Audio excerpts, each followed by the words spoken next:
Voici 3 raisons d'arrêter tout de suite le mode automatique de ton appareil photo. Qu'est-ce que c'est que le mode automatique de ton appareil photo? C'est un mode qui permet à ton appareil de décider tout seul de tous les réglages à utiliser pour prendre la photo. En gros, c'est comme si tu prenais ton téléphone et que tu prenais une photo. Donc à quoi ça sert d'avoir un appareil photo qui coûte 1000 euros, 2000 euros, 3000 euros, voire plus certaines fois, si c'est pour faire des photos de la même manière qu'avec ton téléphone? C'est tout simplement du gâchis. Donc la première raison pour laquelle tu devrais arrêter tout de suite le mode automatique de ton appareil photo, c'est tout simplement de jouer sur le flou d'arrière-plan, c'est-à-dire sur le bokeh.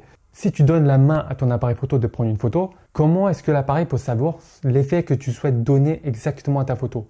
L'appareil photo, c'est totalement robotique. Tu lui demandes de prendre une photo, il prend une photo. Par contre, ce qui fait un bon photographe, c'est l'aspect artistique, c'est la touche qu'il va apporter à la photo. C'est toi qui vas décider si oui ou non tu souhaites apporter de la netteté ou du flou d'arrière-plan par rapport au sujet. C'est toi qui vas décider, c'est toi qui vas prendre des décisions artistiques. Et ça, l'appareil ne peut pas le deviner à ta place, c'est toi qui dois lui dire. Et donc le fait d'utiliser le mode automatique, tu élimines tout simplement cet aspect créatif, cet aspect artistique que tu as de la photo. Donc tout simplement par exemple, prendre une photo de portrait, ce n'est pas comme prendre une photo de paysage. Quand tu vas prendre une photo de portrait, tu vas vouloir créer des effets de bokeh, c'est-à-dire avoir un certain flou d'arrière-plan pour faire ressortir le sujet et vraiment centrer le regard du spectateur sur le sujet. En revanche, lorsque tu prends des photos de paysage, tu vas rechercher une netteté maximale, c'est-à-dire avoir le plus de détails possible sur toute l'image pour vraiment avoir un paysage net. Donc ce n'est pas du tout la même intention, c'est toi qui vas décider de cette intention-là. Et pour ça, tu vas utiliser par exemple le mode semi-automatique priorité ouverture. Si tu ne sais pas comment utiliser les modes semi-automatiques, je t'invite à regarder tout de suite ma vidéo sur ce sujet-là qui te dit exactement comment utiliser les modes semi-automatiques, priorité vitesse, priorité ouverture. Et je te parle également des autres modes, mais je te dis vraiment surtout comment les utiliser. Donc visionne-la immédiatement. Donc ça, c'est le premier point. Vraiment jouer sur la profondeur de champ, c'est la première raison. Deuxième raison pour laquelle tu dois arrêter le mode automatique de ton appareil photo, c'est créer des effets lumineux. Je pense tout simplement au light painting par exemple. Si tu veux créer ce genre d'effet artistique, ça va être difficilement reproductible grâce au mode automatique. Encore une fois, le mode automatique, elle a juste pour prendre des photos. Tu lui dis de prendre des photos, il va essayer d'exposer correctement la scène et va prendre la photo directement. Mais il y aura zéro intention artistique derrière. C'est toi qui dois apporter ta patte artistique et seul toi peux le faire. Et donc ici, dans le cas du light painting par exemple, tu vas jouer sur le temps de pause. Tu vas donc te mettre en priorité vitesse pour jouer sur le temps de pause en diminuant la vitesse d'obturation et en créant cet effet lumineux. Pareil, si tu photographies les voitures la nuit, tu vas avoir les effets filés des voitures grâce aux lumières des voitures. Et ça se produit grâce au temps de pause.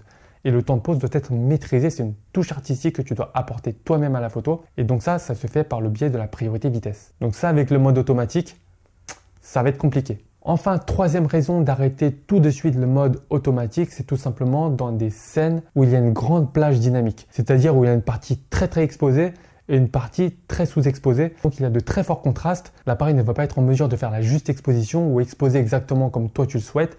Et donc tu auras une image vraiment très loin de ce que tu souhaites faire. Prends l'exemple du contre-jour. Soit l'arrière-plan va être totalement cramé et donc ton sujet va être bien exposé, soit ton sujet va être totalement sous-exposé pour bien exposer l'arrière-plan. Donc là, tu vois aussi que c'est très difficile. Il y a plusieurs techniques pour faire des photos dans ce cas-ci, mais encore une fois, ça va dépendre de ton intention artistique. Mais utiliser le mode automatique, c'est vraiment annuler totalement l'aspect artistique que tu dois donner. C'est toi qui dois, en jouant sur les paramètres, décider de l'effet que tu veux donner à la photo. Donc tout ça pour te dire qu'utiliser le mode automatique, c'est vraiment du gâchis. Si tu as un appareil photo pour prendre des photos en mode automatique, autant rester sur ton téléphone portable. Par contre, si tu veux passer au niveau supérieur, ajouter une patte artistique et devenir un meilleur photographe, tout simplement, je te conseille d'utiliser les modes semi-automatiques, voire mode manuel dans certains cas, parce que c'est nécessaire. Mais je vais dire dans 90 voire 95% des cas, tu peux parfaitement utiliser les modes semi-automatiques pour des photos magnifiques. Donc dis-moi en commentaire quel mode tu utilises. Est-ce que tu utilises toujours le mode automatique ou est-ce que tu utilises un mode semi-automatique, c'est-à-dire priorité vitesse ou priorité ouverture? Ça m'intéresse de savoir ça. Surtout, abonne-toi à ma chaîne YouTube pour plus de conseils et devenir un meilleur photographe après chaque vidéo. Et n'oublie pas de télécharger ton guide dans la description, c'est le premier lien qui est dans la description où je te dis selon moi quels sont les 5 meilleurs appareils photo pour débuter avec un petit budget. Et tu as aussi un petit bonus à la fin de ce guide qui est un cours sur le triangle d'exposition. Donc si tu ne sais pas ce que c'est, tu dois absolument maîtriser le triangle d'exposition si tu débutes la photo. Donc télécharge ça tout de suite, c'est le premier lien en description. Merci d'avoir visionné cette vidéo et je te dis à la prochaine vidéo.